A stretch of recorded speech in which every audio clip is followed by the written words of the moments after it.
Muscular dystrophy जो बच्चों में ज़्यादातर होती है और लड़कों में होती है, जिसको हम DMD कहते हैं, ड्यूशन मस्कुलर डिस्ट्रॉफी। तो इस तरह के जो बच्चे होते हैं जिसमें मस्कुलर डिस्ट्रॉफी होती है, उसमें एक सिम्टम बहुत ही ज़्यादा दिखाई देता है और उस सिम्टम को हम कहते हैं गॉवर साइन।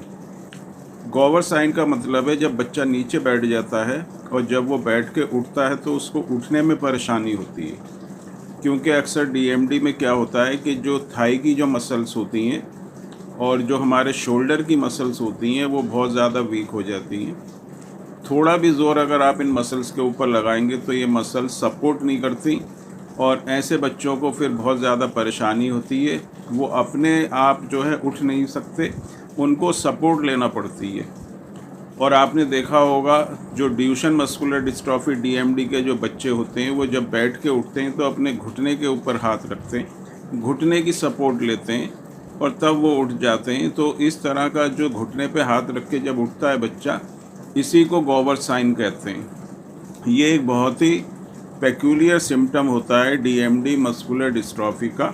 अगर बच्चा इस तरह से बैठ के उठ रहा है तो उसमें मस्कुलर डिस्ट्रॉफी DMD के सिम्टम्स हैं। अब इसमें किस तरह की प्रिकॉशंस हमें रखनी चाहिए, किन चीज़ों को हमको नहीं करना चाहिए जिससे मसल्स पे ज़्यादा ज़ोर ना पड़े, क्योंकि मसल्स जो होती हैं वो वीक होने लगती हैं। और उसमें अगर आप बच्चे को बार बार कहेंगे बैठ के उठो, क्योंकि कुछ पेरेंट्स क्या होते हैं वो बच्चे से कहते हैं बैठो, फिर उसको देखते हैं कि अब वो कैसे उठ रहा है, उसको बार बार कहेंगे अब आप खड़े हो। तो बार बार बैठने और उठने से क्या होता है, बच्चे की मसल्स के ऊपर जो पहले से ही कमज़ोर हैं और ज़्यादा उसके ऊपर इफ़ेक्ट होता है और वो उसकी जो वीकनेस होती है, कमज़ोरी बढ़ती है, तेज़ी के साथ बढ़ती है। तो ये चीज़ आप बिल्कुल ना करें। कभी कभी आप बीच में उसको कह सकते हैं कि बैठ के आप उठ जाओ, और पैरों पे जो है बच्चे को ना बैठाएं। अब बच्चे को जब भी बैठाएं ज़मीन पे तो आप पलत्था मार के उसको नीचे बैठा सकते हैं। पैरों पे बैठेगा तो ज़्यादा ज़ोर जो है उसकी मसल्स के ऊपर पड़ेगा।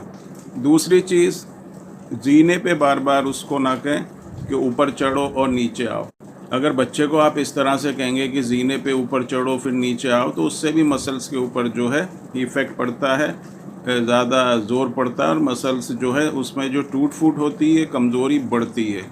साइकिलिंग वगैरह आप ज़्यादा ना दें। बच्चा जितना अपनी मर्ज़ी से अगर साइकिलिंग करता है तो ठीक है, उसको फोर्स ना करें कि आपको 1 घंटा 2 घंटे तक साइकिलिंग करनी है।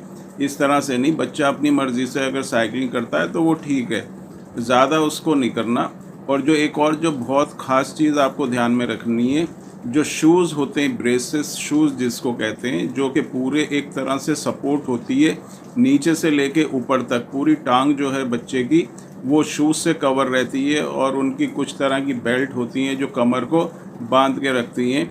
ये चीज़ बिल्कुल भी आप अपने बच्चे को यूज़ ना करें। जिनको DMD मस्कुलर डिस्ट्रॉफी की प्रॉब्लम है उनको इस तरह के जो शूज़ होते हैं वो बिल्कुल भी ना दें, क्योंकि ये शूज़ अगर आप देंगे तो ये शूज़ क्या होगा, बच्चे को बिल्कुल चारों तरफ से उसके जो मसल्स होती हैं उसको बांध देगा, उसका जो ब्लड सर्कुलेशन है वो कम हो जाएगा और उससे जो मसल्स की जो वीकनेस है वो बहुत ज़्यादा तेज़ी से बढ़ेगी। तो ये आपको प्रिकॉशन लेना, ये चीज़ें अपने बच्चे को यूज़ नहीं करानी है। और बच्चे को आप फ्रीली छोड़ें, वो जितना भी खेलेगा, बैठ के अपनी मर्ज़ी से बैठेगा उठेगा, तो उसमें कोई प्रॉब्लम नहीं है। और इसके साथ जो होम्योपैथिक मेडिसिन्स जो दी जाती हैं, आप एक बार अगर मस्कुलर डिस्ट्रॉफी बच्चे को या किसी को भी है तो एक बार जो है कांटेक्ट ज़रूर करें। व्हाट्सएप नंबर पर अपनी डिटेल हमको भेज सकते हैं।